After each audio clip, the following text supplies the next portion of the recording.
કે તમે એક એવો સમાજ બનાવશો કે જેમાં જન્મથી મૃત્યુની સફર માત્ર જાતિ આધારિત જ થાય, માનવતાવાદી બનવાની જરૂર છે.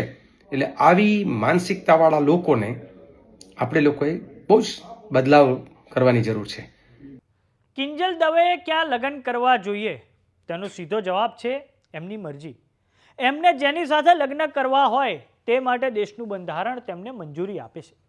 પરંતુ કિંજલ દવેના વિષયને લઈને કોંગ્રેસ પક્ષની વિચારધારાનું કન્ફ્યુઝન સામે આવી ગયું છે. એટલે જ અમારે આમાં કોઈ વિશેષ ટિપ્પણી ના કરતા તમને કોંગ્રેસના બે નેતાઓની વાત સંભળાવવી છે.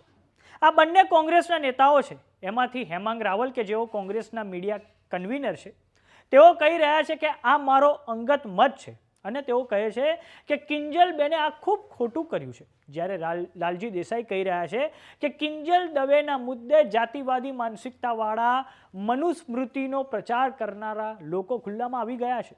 શું આ લોકો સામાજિક છે કે અસામાજિક? આવો સાંભળીએ બંને નેતાઓને. લાલજી દેસાઈને એવો પ્રશ્ન છે કે હેમાંગ રાવલ સામાજિક છે કે અસામાજિક? ગુજરાતના જાણીતા સિંગરના વિવાદમાં અચાનક જયભાઈ વસાવડા કૂદી ગયા છે અને કિંજલબેનને અને ધ્રુવીનભાઈને સમર્થન આપી રહ્યા છે અને સામાજિક લગ્ન વ્યવસ્થા ઉપર સવાલો કરી રહ્યા છે. જ્યારે દરેક સમાજ, બ્રાહ્મણ સમાજ હોય, ઠાકોર સમાજ હોય, ચૌધરી સમાજ હોય, પાટીદાર સમાજ હોય, સમાજની દીકરી સમાજની અંદર રહે એના માટેના પ્રયત્નો કરતા હોય છે. ત્યારે જયભાઈએ કિંજલબેન અને ધ્રુવીનના સમર્થનમાં એટલા માટે આવ્યા છે કારણ કે કિંજલબેન અને આ લોકો સેલિબ્રિટી છે. સેલિબ્રિટીના સમર્થનમાં તમે આવો છો, પરંતુ કોઈ દિવસ બ્રહ્મ સમાજના જામનગરમાં વકીલની હત્યા થઈ હતી એની બાબતમાં એક શબ્દ બોલ્યા? ગુજરાતની અંદર ખુલ્લેઆમ દારૂ વેચાય છે, દારૂની બદી હોય છે, એના ઉપર કલાકારોથી માંડીને બધા જે દારૂના બદીની અંદર આવી ગયા છે એના ઉપર કોઈ દિવસ જયભાઈ બોલ્યા? અમે અપેક્ષા રાખીએ છીએ કે જયભાઈ ખેડૂતો વિશે બોલે. આટલું મોટું ખેડૂતનો કાંડ થઈ ગયો કે જેની અંદર ખેડૂત પોતે પોતાના ઉપર પથરા બાંધીને કૂવામાં આત્મહત્યા કરે છે. કોઈ દિવસ જયભાઈને એમના વિશે તો આપણે બોલતા કે એમના સમર્થનમાં તો આવતા કોઈ દિવસ જોયા નથી. પરંતુ આજે સેલિબ્રિટીના સમર્થનમાં આવે છે. મને લાગે છે કે પબ્લિસિટી સ્ટન્ટ માટે થઈને કિંજલબેનના સમર્થનમાં આવવું એ મને લાગે છે યોગ્ય નથી. છતાં પણ એમની મરજી. આગળના દિવસોમાં ગુજરાતની જનતા જ એમને કહેશે કે કોને કેવા સમર્થનમાં રહેવું. પરંતુ જ્યારે કિંજલબેન પોતે વિક્ટીમ કાર્ડ ખેલી રહ્યા હોય, એક સમાજે એમને કોઈ જાતનું ગેરકાયદેસર કંઈ કરેલું નથી. સમાજના બંધારણ મુજબ એ બંધારણને માન આપીને સમાજના અગ્રણીઓએ પોતાનો નિર્ણય જાહેર કરેલો છે.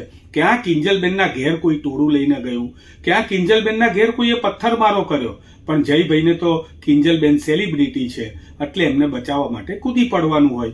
આજ સુધી આપણે ગુજરાતમાં ખેડૂતોની આત્મહત્યા મુદ્દે હોય, ખેડૂતોના ભાવના મુદ્દે હોય, બેરોજગારીના મુદ્દે હોય, દારૂના મુદ્દે હોય, મહિલાઓના અત્યાચારના મુદ્દે હોય. હવે અપેક્ષા રાખીએ કે જયભાઈ આવા બધા પણ મુદ્દે પોતાના વક્તવ્ય આપે.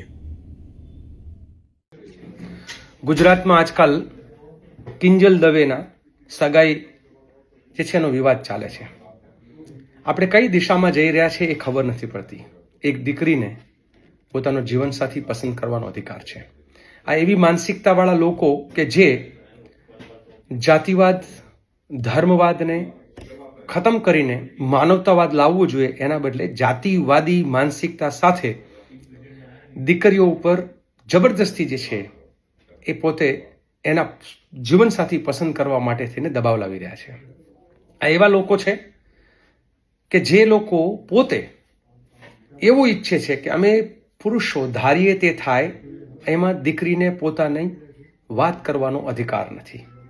આ એવા જ લોકો ગુજરાતને એવી દિશામાં લઈ જઈ રહ્યા છે કે જે જ્યારે અવાજ ઉઠાવવો જોઈએ ત્યારે નથી ઉઠાવ્યો. દીકરીઓ પર, બેન દીકરીઓ પર બળાત્કાર થાય ત્યારે તમે બોલો છો? ત્યારે તમને દીકરીઓની ચિંતા થાય છે? તમે જાતિવાદમાં માનતા હોય તો તમે જે જાતિ કે સમાજમાંથી આવો છો એ દીકરીઓના શિક્ષણ વિશે તમે સવાલ ઉઠાવો છો? ગુજરાતમાં થઈ રહેલા શિક્ષણના બજારીકરણથી તમારી દીકરીઓ ભણવાનું ચૂકી જાય છે તો ત્યારે તમે અવાજ ઉઠાવો છો?